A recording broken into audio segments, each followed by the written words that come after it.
Welcome to this lesson on string manipulation in Kotlin. Strings are one of the most commonly used data types in programming, and Kotlin provides a rich set of methods to work with them efficiently.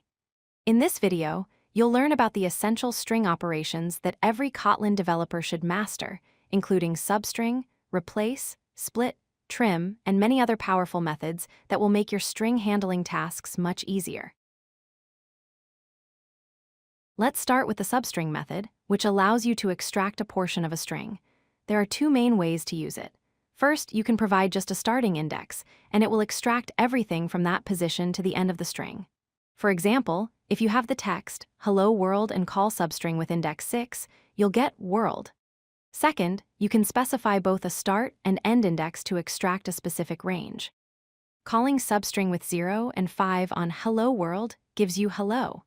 Remember that the end index is exclusive, meaning it stops before that position. Next, let's look at the replace methods, which help you substitute characters or substrings. Kotlin offers two variations. The replaceFirst method replaces only the first occurrence of the target. For instance, calling replaceFirst on hello world to replace the letter O with 0 gives you hell0 world with only the first O changed. On the other hand, the replace method replaces all occurrences. Using replace on the same string to replace O with 0 results in hell0 w0 rld with both occurrences replaced. Choose the method based on whether you need to replace one or all instances.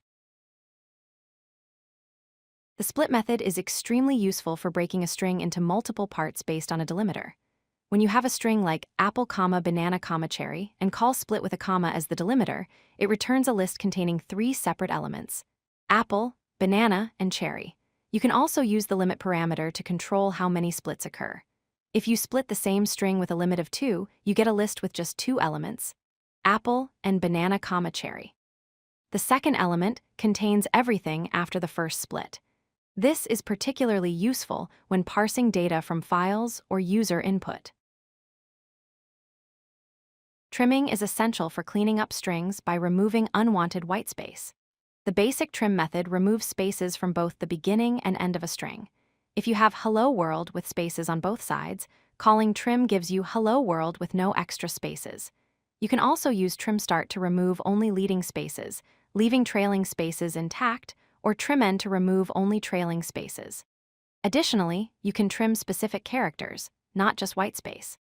For example, if you have #hello ## and call trim with the hash character, it removes all the hashes from both ends, leaving just hello. Case conversion methods allow you to change the capitalization of your strings. The uppercase method converts all characters to capital letters, turning hello world into hello world.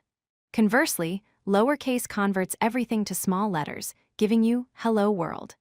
The capitalize method makes the first character uppercase while leaving the rest unchanged, so hello world stays hello world.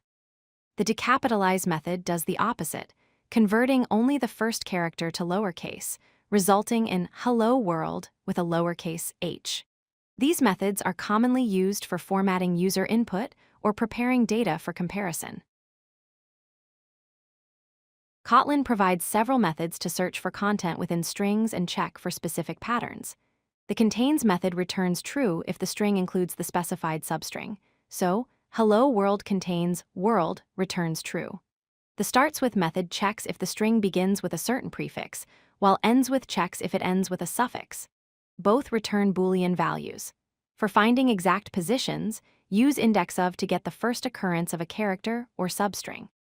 Calling indexOf with O on hello world returns 4, the position of the first O. Similarly, lastIndexOf finds the last occurrence, returning 7 for the O in world. Finally, let's explore some additional useful string operations. The repeat method duplicates a string a specified number of times. Calling repeat with 3 on hello produces hello hello hello. The reverse method returns the string in reverse order, so hello becomes all h. For padding strings to a specific length, use padStart to add characters at the beginning or padEnd to add them at the end. For example, padStart with 8 and an asterisk on hello adds 3 asterisks to the left, giving you hello. Similarly, padEnd adds asterisks to the right. These methods are particularly useful for formatting output and aligning text in tables or reports. If you like this video, hit that like button and don't forget to subscribe. Visit codelucky.com for more such useful content.